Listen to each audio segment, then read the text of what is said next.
Olá, boa noite. Meu nome é Tiene Gonçalves Júnior, eu sou do grupo Resende UFO e nós vamos falar hoje sobre o caso da Represa do Funil, que aconteceu em 1970, no dia 30 de agosto. Infelizmente não deu para fazer a transmissão ao vivo, minha internet realmente estava com problema, o técnico hoje à tarde esteve aqui, garantiu que tinha sanado, não tenho taxa de upload, então não tem como fazer a transmissão, infelizmente, mas deixamos a transmissão ao vivo para a próxima quinta-feira às 20 horas, no mesmo horário, tá ok?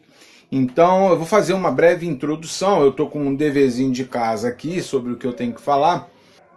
Em 1970 ocorreu um caso ufológico com efeitos fisiológicos verificados na testemunha. Foi no começo da noite do dia 30 de agosto, o guarda Almiro Martins Freitas foi surpreendido por um objeto em forma de charuto, com aproximadamente 20 metros de comprimento. Ele o cegou após a testemunha ter disparado 2 vezes contra o objeto. Ele teve outras sensações fisiológicas, ele também ficou paralisado e a gente vai ter uma noção sobre isso. Mas a cegueira perdurou por 15 dias. Então, o protagonista do caso, o seu Almiro Martins de Freitas, ele foi membro da divisão de instrução de voo na Escola da Aeronáutica durante 3 anos, de 1956 a 1959. Na ocasião do contato, ele era guarda da Represa do Funil, aqui em Resende, que fica da capital do Rio de Janeiro, algo em torno de 160 quilômetros. Fazia apenas 4 meses que ele exercia essa função de vigia. Então vamos aos fatos. O que aconteceu naquela madrugada? Seu Almiro iniciou seu turno no começo da noite, juntamente com 10 colegas que foram deixados em suas respectivas posições, nos seus postos. E como sempre, o seu Almiro, após render seu colega, foi inspecionar os outros pontos que compreendiam a sua área. Caminhando, ele foi até o Rio Paraíba, seguindo depois até os transformadores e de lá seguiu até a encosta do barranco, ao lado da estrada que conduz à crista da barragem. Esse barranco fica 10 metros acima do nível da subestação. Ao terminar a primeira ronda, ele retornou à subestação e foi para a casa de força, identificando-se ao operador de lá. Devido ao frio e ao horário, já batia 21h30 mais ou menos, ele resolveu tomar um café ali mesmo com o outro rapaz e após isso ele inspecionou os transformadores e viu que o transformador estava fazendo um som diferente e faiscando. E faíscas essas que estavam caindo no chão, mas esse tipo de fenômeno já tinha acontecido antes e o seu Almiro não deu muita atenção a esse fato. Ele então conferiu o interior da barraca, onde eles guardavam as roupas e as coisas deles, e retornou à subestação. Na sequência, ele seguiu em direção ao Rio Paraíba e de lá seguiu para a estrada, olhando na direção da casa de força. Foi quando escutou um novo estouro diferente dos outros que já havia ouvido. Dessa vez, ele era bem mais intenso esse barulho. As lâmpadas de mercúrio que iluminavam o local piscaram momentaneamente. Devido à estranheza do fato, ele verificou com o olhar a casa de força, a crista da barragem, a estrada do Paiol. Nada de anormal havia notado até então.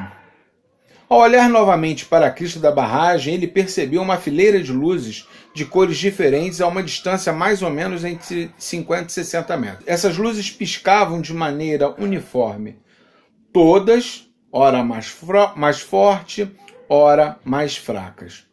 O guarda resolveu então aproximar-se mais um pouco daquele local, passando a barraca e o prédio da subestação. Ele caminhou adiante, seguindo como se seus olhos estivessem atraídos por essa luz. Ao chegar próximo ao local, ele percebeu que as luzes pertenciam a um objeto sólido, suspenso acima do barranco. Temendo algum tipo de sabotagem no dique por parte das forças subversivas, era a época do governo militar, instabilidade entre União Soviética e Estados Unidos, ele resolveu enfrentar o que quer que fosse aquele objeto. Ele corajosamente aproximou-se um pouco mais do objeto, rastejando. Com isso, pôde perceber maiores detalhes, descrevendo depois um objeto com 15 vigílias retangulares de aproximadamente 1 metro de comprimento por 80 centímetros de altura, com 4 cantos curvilíneos. Almiro chegou a aproximadamente 5 metros de distância desse objeto, sacou sua arma e deu o primeiro tiro. Ele não ouviu ricochetear da bala. Porém, as luzes do objeto aceleraram a oscilação e a intermitência delas tornaram-se mais intensas. Reagiram ao tiro, né? E logo depois ele disparou um segundo tiro e houve um novo aumento nessa oscilação de luzes. Além da variação luminosa, o objeto emitiu um ruído intenso, ensurdecedor. Quando Almiro ia atirar pela terceira vez, o objeto emitiu um facho de luz que saiu de um ponto à esquerda do aparelho. Esse facho de luz era tão intenso que Almiro precisou fechar os seus olhos. No mesmo instante, ele sentiu que seu corpo foi invadido por uma forte onda de calor, seguido por uma dormência generalizada nos seus membros, uma espécie de formigamento. Ele estava com o braço estendido e não conseguia baixá-lo, porque estava paralisado e endurecido. Quer dizer, ele teve toda uma reação fisiológica ao que estava acontecendo ali. Em seguida, uma onda refrescante pegou da cabeça aos pés. Seu corpo estava banhado em suor. Ele não conseguiu recobrar os movimentos. Primeiro, ele conseguiu reabilitar os movimentos da cabeça e do pescoço, depois dos pés e, por fim, abriu os olhos, constatando que estava cego. Considerando sua localização, ele achou prudente não caminhar muito longe, pois poderia cair nos transformadores ou mesmo no rio Paraíba. Ele então gritou por socorro e um dos carros que estava fazendo a ronda na represa veio para socorrê-lo. Almiro foi levado para as cidades de Itatiaia e Resende em busca de médico especialista de plantão que pudesse atendê-lo.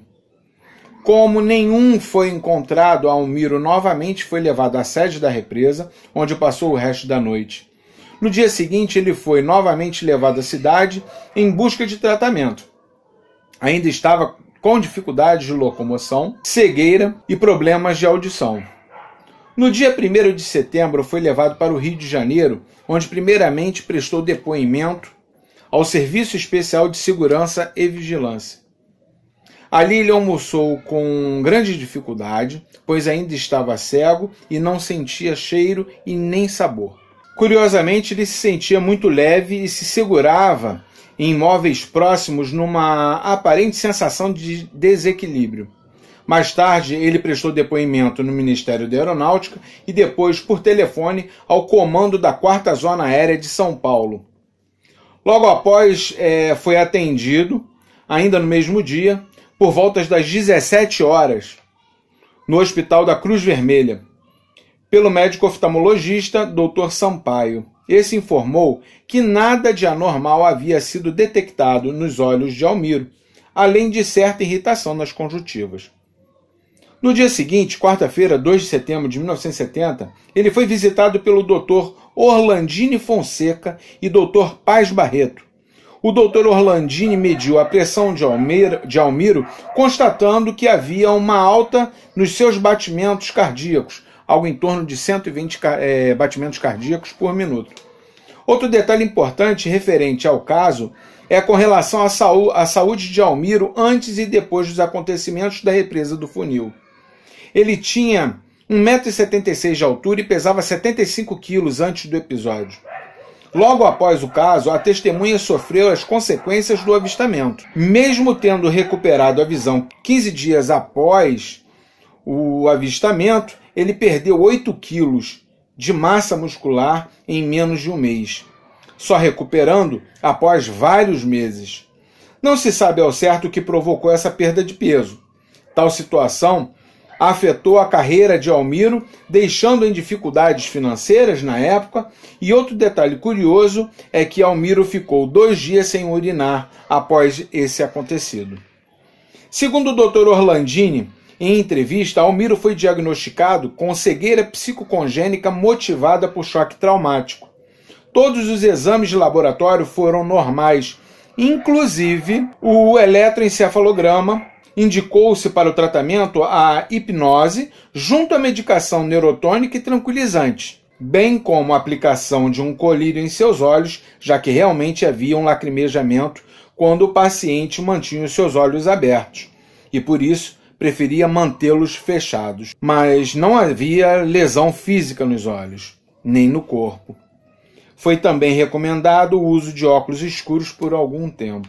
Agora, saindo aqui do texto, indo para a parte de improviso aqui do vídeo, aqui em Resende, eu e mais 3 colaboradores, 3 pessoas, 3 amigos meus aqui da cidade, o Edgar Ziller Freitas, o Fernando Lemos e o Júlio Fidelis Soares, nós 4 tentamos localizar o seu Almiro, entendeu?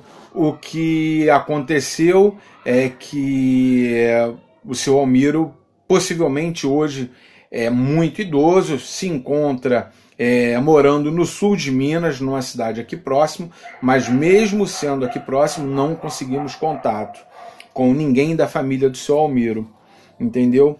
E o que eu tenho a dizer é, sem dúvida nenhuma, esse foi um dos casos mais emblemáticos que o Brasil já relatou, já teve. Esse avistamento, esse contato, saiu em todos os jornais da época, né? Jornais impressos da época, e foi muito comentado, não só aqui no Brasil, mas no exterior também. O seu Almiro em off, com um determinado amigo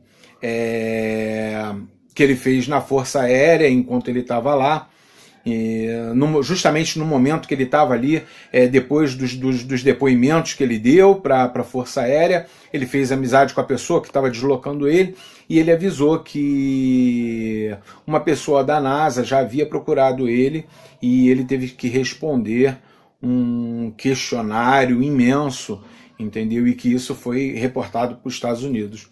Então, senhores, o objetivo foi transformar esse vídeo num debate sobre esse caso. Foi um vídeo também que eu senti a necessidade de mostrar como o primeiro vídeo oficial aqui do Grupo Resende UFO, por se tratar de um acontecimento feito aqui na cidade, entendeu? Fiquem sabendo que nós estamos aqui numa região muito ativa de avistamentos. Acredito que a gente esteja aqui numa via Bavic, uma linha Bavic. A gente tem conversado bem sobre isso, eu e o Igor, do Caçadores de OVNIs. Eu espero que esse caso tenha chamado a atenção de vocês. Quem não conhecia, agora conhece. Tem muita coisa na internet para se pesquisar a respeito, entendeu? E o que eu puder fazer aqui para localizar o seu Almiro, pode ter certeza, eu ainda não desisti de encontrar o seu Almiro e fazer uma entrevista com ele, entendeu? Eu gostaria de mais ou menos 46 anos, né? Em 2016 está completando 46 anos que aconteceu esse caso. Eu gostaria de saber se ele lembra de mais alguma coisa que ele esqueceu de relatar, entendeu? Possivelmente, com os anos passando, a memória ativa para detalhes que ele não conseguiu quando aconteceu o fato, e eu gostaria muito de ter contato com o seu Almiro. Quem conhecer, por favor, entre em contato comigo, eu vou até o seu Almiro e faço essa entrevista com ele. Bem, pessoal, eu fico por aqui. A postagem do vídeo não está aqui meramente para vocês assistirem e curtirem. Façam debates aqui, coloquem os seus questionamentos, o que eu souber do caso a mais, que não está dando para botar nesse vídeo, pode ter certeza, eu vou tentar responder, entendeu? Eu já me inteirei muito sobre esse assunto, eu e mais alguns amigos, e tive noção até de fatos que eu não sabia, que não estavam relatados nem na internet, nem em jornais impressos da data.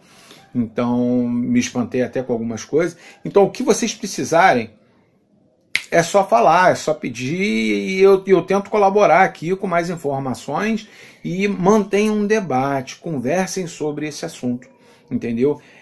O caso Represa do Funil, ele talvez não seja superior ao caso Varginha, mas é um caso muito importante para a ufologia brasileira. Falou, pessoal, um forte abraço, eu espero que na próxima quinta-feira o problema com a internet já tenha sido sanado, eu espero que a Oi resolva isso. Na semana que vem, às 20 horas, quinta-feira, eu estarei fazendo um novo vídeo ao vivo aqui, se Deus quiser. Um forte abraço a todos e até a próxima, pessoal!